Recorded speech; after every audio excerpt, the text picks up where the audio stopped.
Hello everybody, and thank you for tuning in to another episode of Armchair Gaming. I am your host, Sheldon, also known as the Unbearable Gamer, and we're going to be playing some more Breath of the Wild today, and I hope you're excited about it because I know I am excited. As I'm sure you guys noticed in the last episode, there was a little bit of fanboying going on. As I've said a multitude of times, Legend of Zelda is my favorite video game franchise to date. Breath of the Wild was an amazing installment and certainly a home run swing for the Nintendo company. The Nintendo company. That was terrible English. But we're just going to dive right in. And we're going to get started. And it's going to be awesome. And yeah. Boom. So switch on over. So as you can see, at the end of the last episode, I promised that I would get through the tutorial area, which is all behind me, including that tower, and we would get to exploring. So here we are at the end of the tutorial. There's a moblin down there. It's gonna make my life difficult. But let's just glide our way to freedom. So yeah, one of the things I suppose of note. There we go. We're in Hyrule Kingdom now. I love the music in this game immensely. So that leap signifies, for the majority of us anyways, the transition away from linear story to a non-linear story. The tutorial is the only mandatory part in the game. I'm certain some people have found a way to hop off without doing the tutorial properly. Yeah, you can probably climb down fairly successfully. But that's it. That's all there is to it, and now Link is free to do his own thing. I mean, obviously there is compulsion to do specific things. Nintendo does want you to play a specific story, which is available in the adventure log. As you can see, there are currently two main quests: destroy Ganon and seek out Impa. So your options are one of two things. You can either go kill Ganon, or you could go seek out Impa. We're playing Master Quest mode, so I'm going to move slowly, and certainly going to go visit Impa. But this is the branch away from typical Zelda franchises, or is Legend of Zelda installments. It used to be,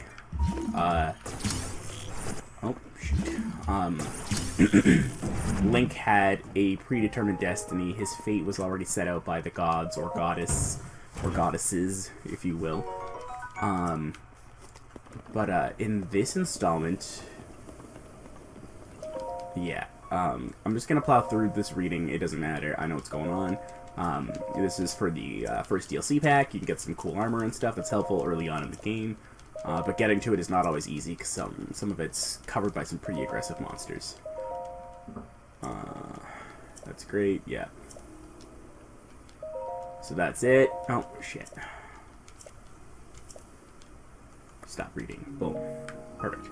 So I add all those quests to my roster.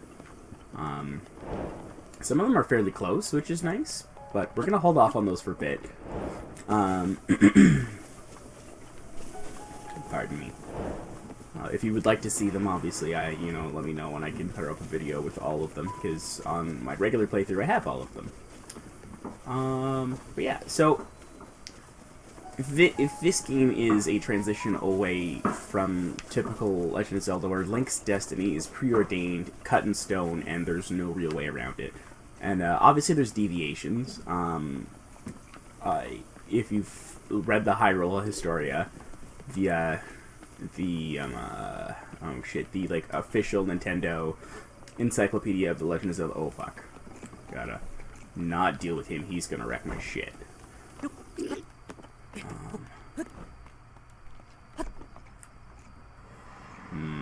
He will kill me. Undoubtedly. Oh, there's a chest in here that I want. So yeah, this is yeah, I aggroed him. Great. Oops. Yeah. Alright, buddy. I can maybe take you. Probably not, but I'm still going to try. There we go. So the problem here is this guy is extra strong, and he's going to regenerate health if I don't stay on the attack, which is very frustrating.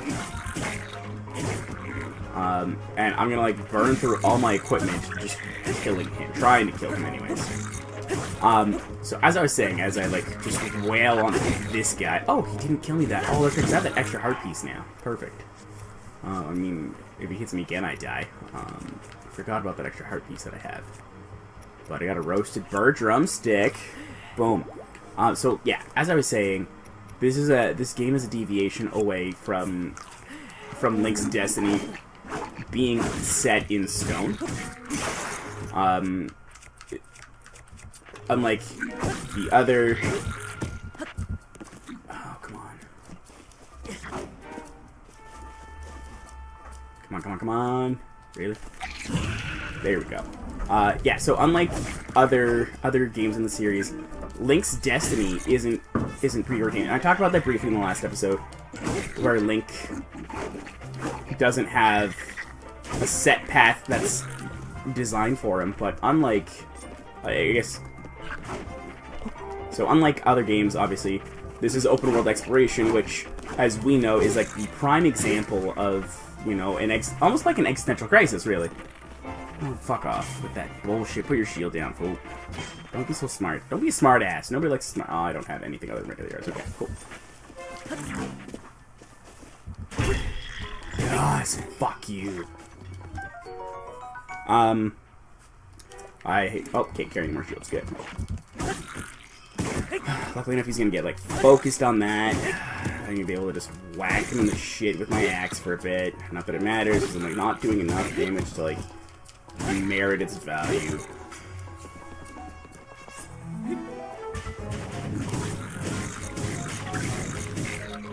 There we go. That doesn't matter for shit, because he's just gonna be like, oh, fuck off. Don't go for your shield, man. Here we go. Yeah. Just drop your gosh ding dang darn fucking sword.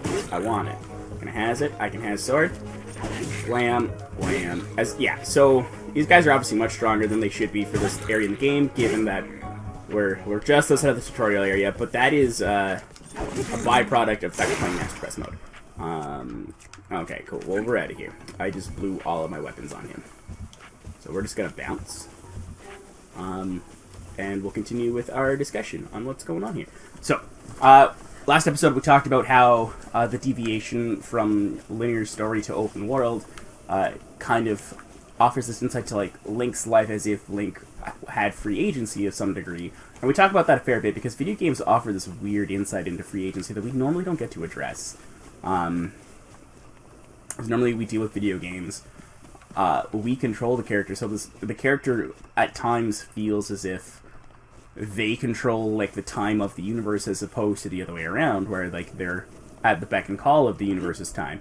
Oh, yes, there's a shrine here? Has that always been here and I'm just dumb? That sounds probable. Nice.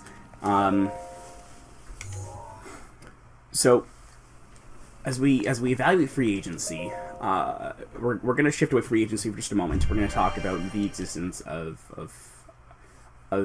gods and goddesses and whether or not, like, they're able to directly impact. So, in the Legend of Zelda universe, we talked about this last episode too. We talked about the three goddesses who form the Triforce, which, if you hold all the Triforce pieces, you have immeasurable power. So there's power, courage, and wisdom, and they're represented by the three goddesses, Din, Feror, and Niru.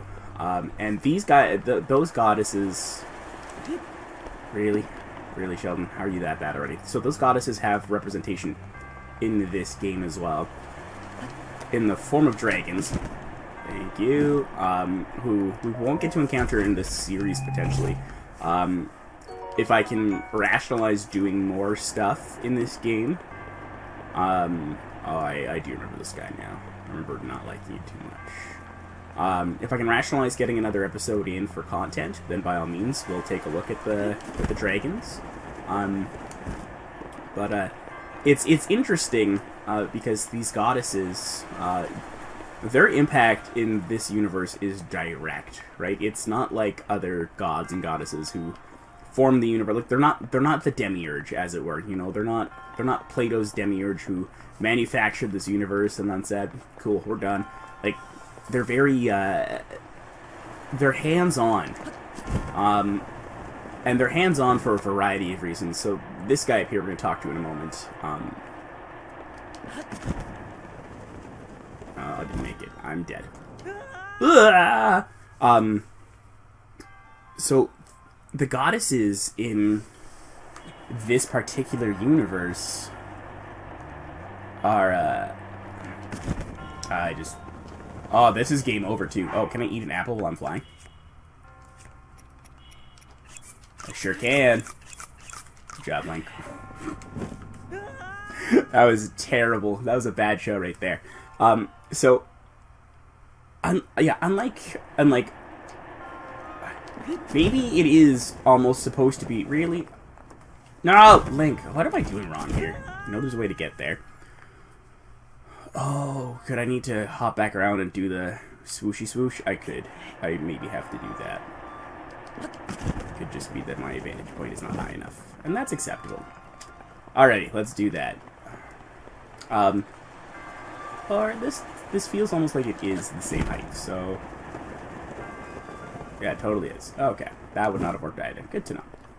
I forgot how to beat this puzzle now. This is very frustrating. We're gonna figure it out, though. That's what's gonna happen. What was I gonna say? Oh, let's get back to the beginning. Although, I guess... Oh, neat. Does that do something? I feel like that should do something. This weird emblem on the wall. What if I shoot it? Nope. Good to know. Thought I would try. Maybe I'm missing something. I don't know.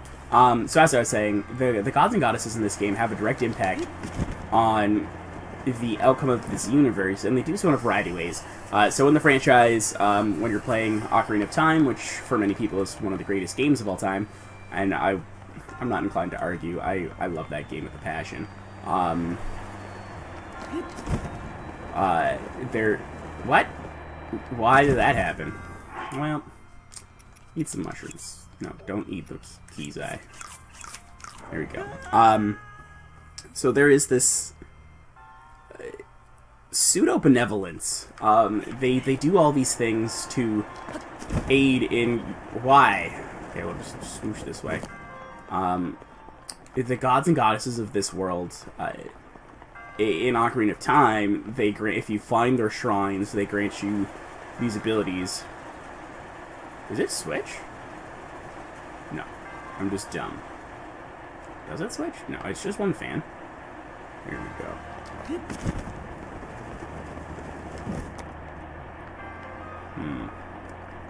Very frustrating.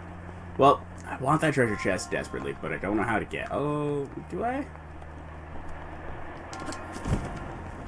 Wah! Nope.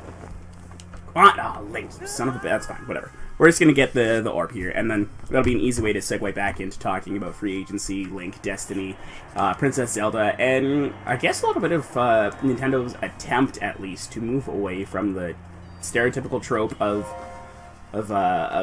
you know, the I guess like captured princess. Because they try to gently steer away from it. I skipped this video. So, a symbol of courage given to those who have overcome the challenges of a shrine. So when you collect these spirit orbs, they act as a secondary kind of currency, which you can use to exchange. I should have just let that guy talk, because he explains it beautifully. You can use these spirit orbs in groups of 4 to commune with the goddess Hylia, who is the... Sorry, the goddess who is said to have, like, crafted Hyrule, and, like, the race of Hylians are named after. You can use this to commune with her, and she grants you strength to... Oh, God. Oh, good. Oh, good. Actually, I should be okay with this. We're just a fucking skeleton. Yeah, fuck you. What? Xenoblade Chronicles 2. Is there a weapon out there I can take? Boom. Yes. Awesome. Let's, But, oh, that's right. Alright, so let's do this. Stop shooting arrows at me like you know what you're doing, man. You don't know what you're doing. You're now beating you with your buddy's arm. Fuck you. Yeah, and now you're dead. See? See what happens? You die. I forgot there's Xenoblade Chronicles 2 came out. Obviously, And because Nintendo is awesome, they try to do the best to make all their games intertwine nowadays. Yeah, so, sorry, I had a moment there, guys. My apologies. So, one of the things we notice in this communion is that the goddess Hylia, she, or it, I'm going to go with she because they call it a goddess, she has a direct impact on what is supposed to happen in this world. She wants a specific outcome. Hey, buddy. I may be somewhat used to seeing bad omens by now, but that, well, let's just say it's badder than most. What's his name? Oh, it's Brigo. We're doomed. I mean, don't panic. Sorry, who are you? Have we met? Well, it doesn't matter who you are, really. I was getting tired of talking to myself, so you've come at a good time. By the by, those strange things that popped out of the ground, did you see them? When I'm talking about mushrooms here, I'm talking about those towers. Yeah, buddy. They seem to have popped up all over the place. They certainly did. You're welcome. And that's not the only thing these strange... that's happened. Those long-deserted shrines suddenly started glowing. You know what this means, don't you? The end is here. With all this crazy things happening, I've been keeping an eye on that thing just to see if it starts moving, you know? Yeah, good idea. That garden is worth watching. It's just like the one from the old stories. It is. Did you know someone that can move? One of them wants to chase me down. Goodbye. I won't be careful. I'm probably going to die. So, for me, observing a goddess who has a specific desired outcome suggests that Link has some free agency, but it's not total free agency. You know what I mean? Can I? Shit.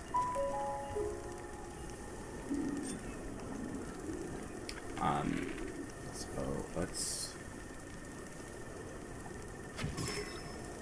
Oh, did you fall off? You fell off and died. Nice, nice. There we go. Perfect. Wait, why do you have a duplex bow? What? I mean, I'm not gonna complain because now it's mine. I'm sorry, I completely got sidetracked there, guys. Oh man, fuck. I want that. So, Goddess Hylia having a direct impact, like a direct interest in the outcome of this world suggests that the incarnations of Link. There's gonna be a third episode because we're running low on time already because I got fanboying again because I'm a child like that. There certainly is gonna be a third episode of this now. I'm gonna switch back to Destiny 2 because the new expansion comes out shortly after this recording. Pardon me for all that gross noise. Oh no, you're a big guy. Okay, well, we're not gonna get in this fight then. We're just gonna shimmy on back this way. What does it say? Yes. So, the Goddess Hylia has a clear, direct, desired outcome for this world. Which, when we think about modern theology, it often seems like a lot of, like, most gods have a desired impact or desired outcome for this world that we live in. Which runs tandem and offers a pretty good, I guess, foil for looking at modern religion. But, hey, this might sound hypercritical. So, take this statement with a grain of salt, obviously. So, I am non-religious. I identify as a hard agnostic. Unlike real world religions, because there are elements of fantasy and put that on. Because there are elements of fantasy and magic in this world, the truth of the goddess's impact is observable, right? Her chosen champion, the more she interacts with her, the more she communes with her, the stronger he becomes, which presumably is what we'd expect of the prophets of of real world religions. Oh shit, that's not okay. Thank you. So I'm going to leave this episode here, and I'm going to continue to play this game in my own time so that I can advance further along, and we'll have an episode late in the series. Maybe we'll do a fight of canon, because that's always fun. Yeah, so that's going to wrap it up for today's episode. I got a little fanboy again. We're certainly working on that, but it's a slow process, because I love this series. and I love what they did with Breath of the Wild. But on that note, thanks so much for tuning in. We started to look more at free agency. We started talking about religion in this game and how we get to see it. And next episode, we'll talk more about religion for sure. We'll talk about how the goddess exists and how the Hylians interact with her, because she does exist in the temple, but she has her own little shrines floating about. So on that note, thanks so much for tuning in, everybody. Don't forget to check out the Scholarly Gamers website for all kinds of awesome reviews and articles. And other videos like the Streaming Fundamentals, or I guess the Fundamentals series by my boy AJ, Cute Jungle. Check him out for sure. He's awesome. And he actually did my amazing new intro, which I love to pieces. Thank you so much for that, AJ. I forgot to bring that up, that I have a new intro, and it's fucking awesome. You guys have already seen it already, and I love it. So on that note, I hope you guys have learned a little bit today. Again, I got a little bit fanboy, and I'm sorry. But I look forward to talking more about Legend of Zelda in the near future after we've gone back to Destiny. And yeah, have a great week, everybody, and I will see you all in the next episode. Bye for now.